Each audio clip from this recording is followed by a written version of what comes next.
The reason behind Marinakis' stadium ban has been revealed, and it all comes down to if you should spit or swallow. Welcome to your Forest News.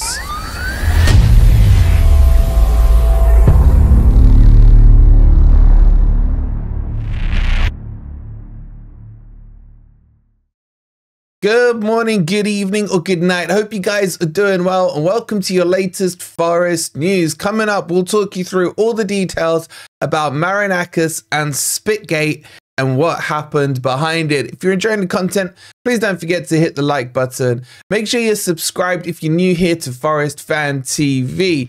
And if you want some extra exclusive content, don't forget we are on Patreon now as well. We got a match preview of our mate Locks there ahead of the Cooper Derby. Scan this QR code or click on the link that's pinned in the comments. Okay, let's jump into the news. Okay, so a lot of you were asking yesterday on Grumpy Old Reds what's happened with Marinakis, why was he banned, what's going on, etc. So let's just start at the beginning. This all happened at the Fulham game. And this was mainly because of the reason that we didn't get the penalty for Elanga being fouled, which I still think was clearly a penalty. And Marinakis, being the passionate man he is, didn't like it and ended up somewhere down the tunnel. Now, the allegation against him is that he spat towards the referee, not on the referee or at his feet or whatever, just near the referee. So the evidence that was presented on this, let me give you some quotes here. So quotes were given to Josh Smith, and he says, "As I walked down the tunnel at the end of the match, Mr. Marinakis, the owner of Nottingham Forest, was stood on my left-hand side at the end of the tunnel. As I walked past him, he spat on the floor next to my left foot. This was also seen by James Warning and Tim Robinson." Now, Tim was the fourth official. He then said, "I then came back out to continue monitoring the tunnel area and witnessed Mr. Marinakis making a spitting action as the match official walked past him." And then the assistant referee, James, says he did not say anything, but as we approached him and we were close, he spat on the ground as we approached him. And then the assistant referee, Neil Davis, says, "When we entered, Josh then told me that Marinakis had spat on the floor in his direction as he walked past him, but he said he did not witness the report." So this was the allegation put against Marinakis. Now, obviously, he had to then put a case together to defend himself. And I'll tell you what, let me read you what the case was, and you guys make up your own thoughts on it. So in a witness statement from Marinakis, what they said, or what he said, or his legal representation said, whoever put it together, is that Marinakis, he smokes 2 to 3 cigars a day and often needs to cough, and his cough contains phlegm. I believe already. If he has to spit, he spits in a tissue if one is available, or on the floor if it does not have one available. Sometimes when he coughs, spit or phlegm can go on the floor. On the day of the incident, he was suffering from a hacking cough and he was taking lozenges. As the official approached, he felt a cough coming and he coughed on the floor down to his right, which was away from the path of the officials. From the path the officials were taking. He did not speak to the officials. He cannot now remember if any spittle left his mouth, but if it did, and he is not challenging that some might have done, it certainly was not aimed at the referee's feet and did not hit anybody. He fails to see how coughing, where spit or phlegm can come out of a person, towards the floor in a relatively crowded tunnel is misconduct. Okay, so let's unpack that a little. Look, I love Marinakis. I'll always back Marinakis. If he says that's what happened, then that's what happened. But it's a bit of a mess, I've got to say. Now, if he did spit towards the referee, firstly, that's not really an appropriate action for an owner of a Premier League club to be taking, whether intentional or not. But let me say this. Spitting at the City ground doesn't seem to get punished anyway. So why is it punished, well, for the opposition? So why is it suddenly punished for us? What do I mean by this? Cast your minds back to season 1 in the Premier League. I think it was season 1.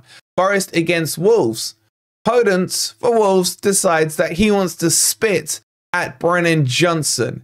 Now, what's interesting here is when that incident happened and the inquest was taken, it was deemed that they could not verify whether or not spit had left Podence's mouth, so they couldn't decide whether or not a spitting action had been taken, and no charges were put against him. No ban, no suspension, no 5-match stadium suspension or anything like that. And the reasons they stated was that no spit, they couldn't verify if spit had left his mouth.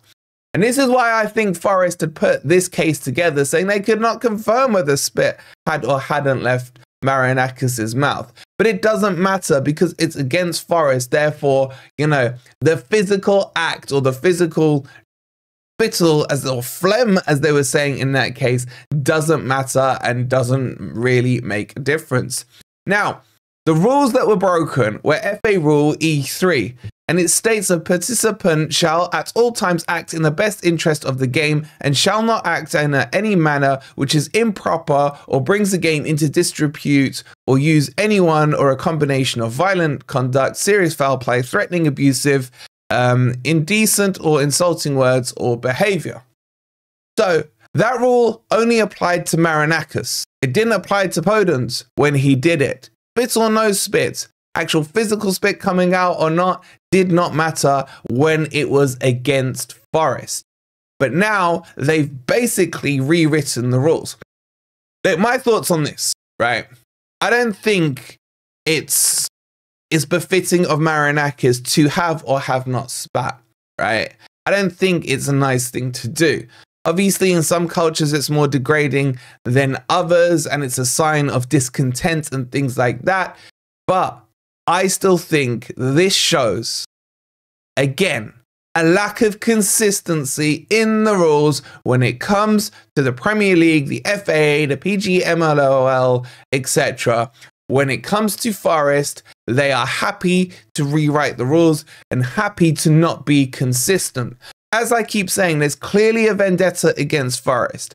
They're clearly out to get us. I don't know what we've done to annoy them so much. Is it the fact that we're rebelling against the authority, that we're challenging, you know, the premise of what they think is okay and not? Is this the whole thing they want to do, is just to send a message and use Forest as that kind of sacrificial lamb every time to make sure that no one else steps out of line? This is turning into a dictatorship. I'll say straight, I'm not backing Marinakis' actions at all. As I said, I don't think it's befitting. But you have to be consistent. You have to be consistent. If I was Forest, because the first thing that came to my mind was that Wolves incident, they should have used that in this defense. Now, if he did spit, then fine. He needs to be punished for it. It's disrespectful and what have you. But a 5-match stadium ban is disgusting. Is disgusting in itself. A fine would have been sufficient. A fine and a little suspended sentence or something like that. But to ban him from his own stadium for 5 matches is ridiculous. Now, let me give you the conclusion of this. So the conclusion says, the key fact, despite dispute which we have resolved, is whether Marinakis spat on the floor towards the match official or whether he excoriated because he's got a hat cough or because he's a regular smoker of cigars. We have reviewed the video footage. We are of the view that the footage does not support the suggestion that Marinakis coughed. The FA submitted that the spitting was entirely unprovoked and no match official should be expected to tolerate such a flagrant display of disrespectful behaviour. We have concluded that Marinakis should be the subject of a ground ban from Forest's next 5 team games, home, away or neutral venues. That's just to confirm it doesn't matter if it's at the City Ground or we got Leicester on Friday, so he'll be banned for that. We consider that such a ban will have a real impact on Marinakis and will act as a deterrent to others from behaving in a similar manner. And that's exactly the point I was just making, that they're trying to use us to set an example to others. And I just think it's pathetic. I really do. as I said, I'm not defending Marinakis' actions, but where's the consistency in this? There isn't any. I'm sure there's loads of other incidents that you guys can think about in similar circumstances with this, you know, where there's been no stadium bans. The other thing I would say in Marinakis' defense is he is not the kind of guy to shy away from speaking to a referee. We saw it last season, I think, after the Liverpool fiasco, that he was down there and saying it's not fair, this happened again, and having a go at the officials. So he is not scared to voice his opinion. Therefore, I don't think his actions, you know, as they said there, he's not spoken to the fourth official or anything like that. I think he would have spoken if he wanted to. It's not within him to kind of hold his tongue in the position that he's in. But still, the punishment for me does not befit the crime. So a lot of you were asking about it on Grumpy Old Reds yesterday. So I thought I'd clear it up and let you guys know exactly what's happened there. How do you feel about this punishment? Is it too much, or do you think that his action wasn't really what needed to be done? Let me know in the comments down below. We'll have tonight a preview for the Leicester game with me and El Chapo, Lee Chappie. That'll be out for you guys, I think about 5-6 p.m. tonight. And then we've got plenty more content coming up in the build up to the big game.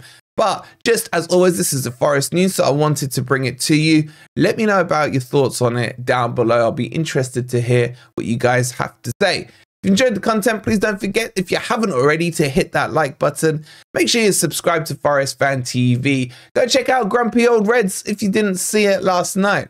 It was actually quite polite with not a lot of arguing. Weird to say. And if you can support us on Patreon, it is much, much appreciated. We'll see you later on with Chappie. Come on, you Reds.